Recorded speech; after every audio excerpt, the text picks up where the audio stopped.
Hello, families. Hi, my sweet littles. How are you? Are you having a wonderful day? I wonder what time you're watching my videos. Have you had breakfast? Have you had lunch? Have you eaten dinner? Whatever time of day you're watching me, I'm so happy you're joining me. I hope you had yummy food that gave you lots of energy today. Did you eat some vegetables? I hope you ate some vegetables. Vegetables are yummy.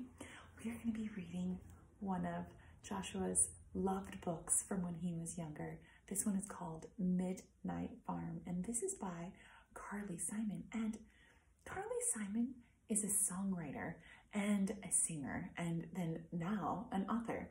And so in your lifetime, you can be many different things. You're not just a doctor or an attorney or a healthcare worker or a teacher. You can be as many things as your heart desires. So follow your passions and do the things that you love. And maybe that's many different types of things. I'm really finding lately that I have a lot of interests now that I have time to explore them. And it's fascinating for me to explore them. And I hope that you one day and today will explore all of those things that give you pleasure and joy and see if you can work on practicing them. Before we do read this book, I would love to show you something that my sister gave me quite a while ago, actually. It is a Tibetan singing bowl. And I love this bowl, not only because my sister gave it to me, but because I love the sound. Excuse me. There's something tickling me. I love the sound of this bowl. I have since lost the actual mallet that goes with this bowl, but I'm going to use a wooden clothespin because that's what I have. So listen.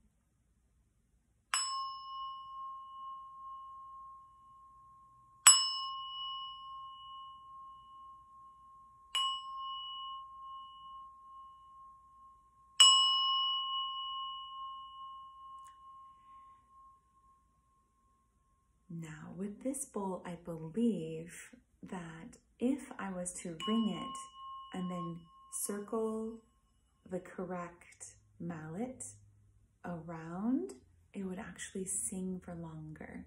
I believe that when I had the correct tool, that is what this bowl was able to do. I do know that that is what the singing bowls are intended to do, which is to strike them and then gently move your mallet around and hear them sing longer, and it gets louder and louder and louder.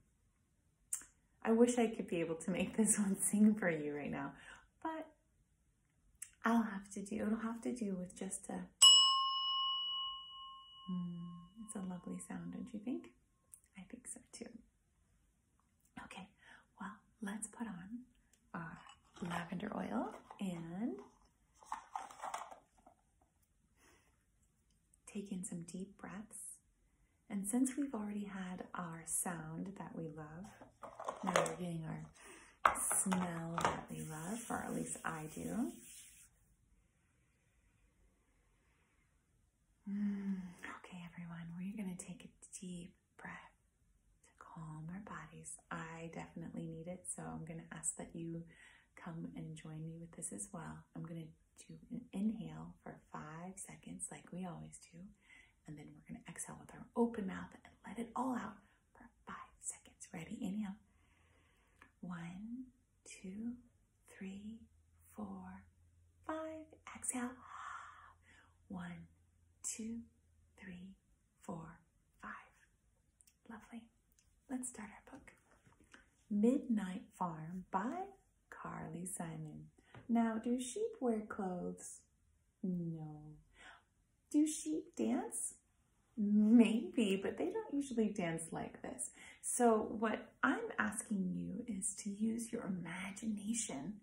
Your imagination is going to allow you to see the animals in a different way. And look at how beautiful The illustrations are by David Delmar. They are exquisite, which is one of the reasons why I love this book. That's a bee, and she's a queen bee.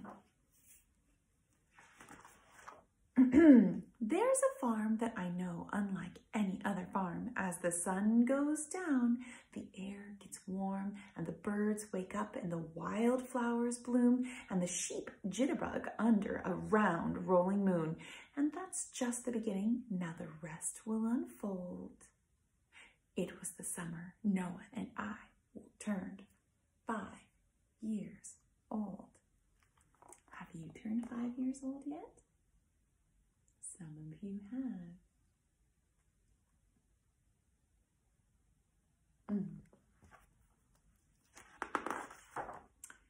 One night in July, we woke to hoots and howls. It sounded nothing like a nightingale, nothing like an owl. We looked out the window and the sea was very calm, but the joint was jumping on our Martha's Vineyards farm.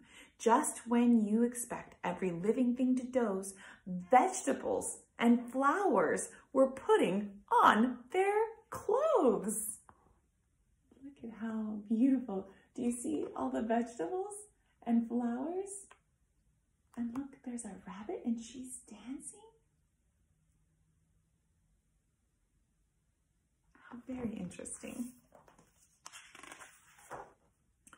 In our pajamas, we left the house and were led to the yard by a little field mouse.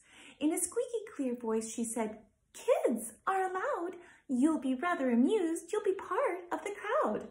As we walked through the garden, the onions and the peas did a jig just to welcome my twin brother and me.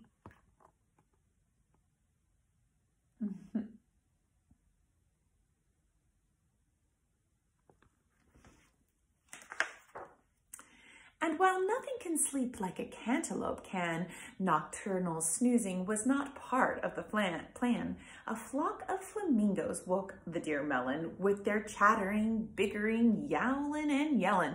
They were arguing over whose beak was longer, whose pink was pinker, and whose legs were stronger. The cantaloupe split open from laughing so hard, and animals joined in all over the yard. There's the cantaloupe laughing. Beautiful hats on the flamingos. How lovely.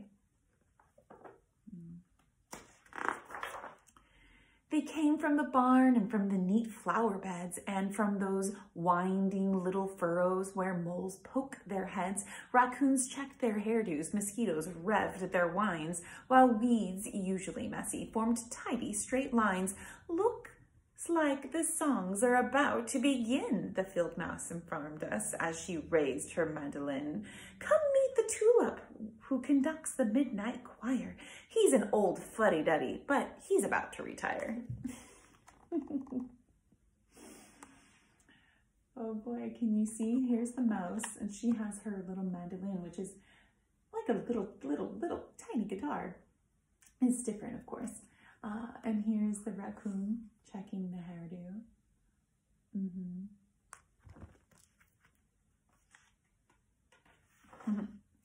A colt and a kitten and a new baby lamb wobbled into the yard just in time for the jam, and an old apple tree who had to bend pretty far strummed a little strum on a driftwood guitar. A cabbage whose feet looked a lot like his face played the coolest of notes on a beetle-bung bass, while a moth from Mamusha and a gull from West Chop beat the time with their wings on a scrub oak treetop. So I'm learning the guitar, and I bet the tree could play a lot better than me at this point. But look at how beautiful this photo is with the moon in the back. And the gull, can you find him? And the seagull and the moth. Can you find the moth? And the new baby lamb and the kitten. Do you see them? They're over here. As if by magic, a goat with a goatee gave a flute and an oboe to Noah and me. There was nothing to do but pucker and blow. It knocked the socks off a cricket and the pants off a crow. All eyes were upon us as the tulip turned around. He struck his baton quite hard on the ground. If you're going to play, please play the same song. I cannot hear the hymn when your notes are all wrong. He looks a little angry here because the boys were just blowing on their instruments, probably not making notes, but that's okay because that's how you learn. That's how you start. Then he handed us music on sycamore leaves, and suddenly in buzzed a great swarm of bees. They surrounded us, filling in oohs and then ahs, and an audience of cows went wild with applause. This woke up the pond, first the fish, then the frogs, who splashed sparkling water on a few of the hogs, or pigs as we call them, and they ran just like elves, stealing a piece of the night for themselves. Oh, look at them.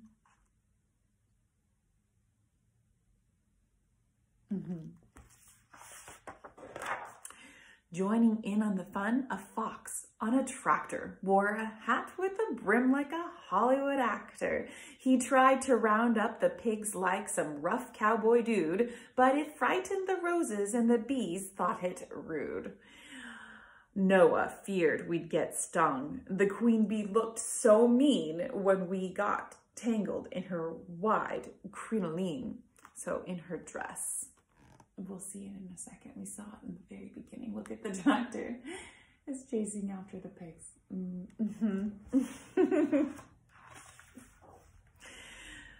So the tulip conductor became very cross. He shouted, "Boys will be boys, but I am the boss. Go back to the house, go back into bed." His face was once just rosy, turned fire engine red. Poor tulip conductor, he was trying so hard. "Be professionals," he shouted, and that cracked up the yard. The queen laughed so much that her crinoline ripped, and Noah and I took a fall and then flipped. So here's her dress. You can see it's like a beautiful gauzy sort of a thing. It's absolutely beautiful. And there he is, the tulip, very angry. But everybody thinks it's funny. Have you ever done that? Somebody's getting a little angry and it's kind of funny and you start laughing. I do that. We rolled over and down a great hill and bumped into a turtle heating pearls on a grill. "What are you doing?" I couldn't help but ask. The turtle looked giddy as he explained his strange task. "You see, when they're warm, they float toward the moon, then rain down on the farm, making everything swoon, and sleep shortly follows. The magic will be over, and I'll crawl very slowly back under my cover." He's heating pearls on the grill. What a fascinating thing to imagine as an author.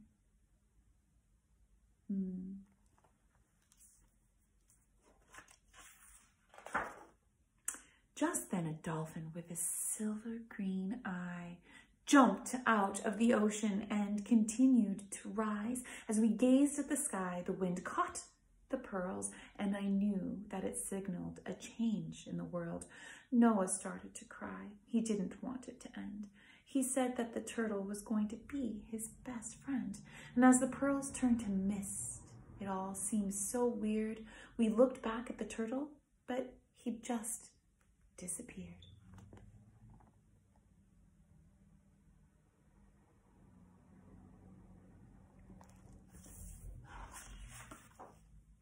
We walked back up the hill, and the bees were all gone. The tulip conductor had dropped his baton. The pigs were a cluster of pink in their box, and no tracks from the tractor, no trace of the fox. The cantaloupe slept like the inventor of sleep, and the cows and the kittens snored alongside the sheep. The moth and the gull snuggled close to a wren, and the old apple tree stood straight up again.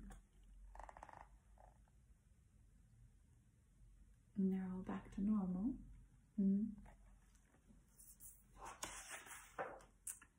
The moon moon sat right down like a schooner at sea. The morning wouldn't wait for Noah and me. Just the mouse was still waiting, as mice often wait, to show us to the door, saying, "Gee, it got late. But really it's early. I guess they're one and the same. Good night, little boys. I'm glad that you came." All we could hear was a nightingale song. Our island farm was wrapped in a mist a mile long. Oh, how lovely to have a farm next to the ocean. That is the dream. And as we drifted to sleep, we knew there'd be more. We'd never know when or how or what for, but we knew something would wake us again one late night. And I'm so happy to tell you, yes, we were right.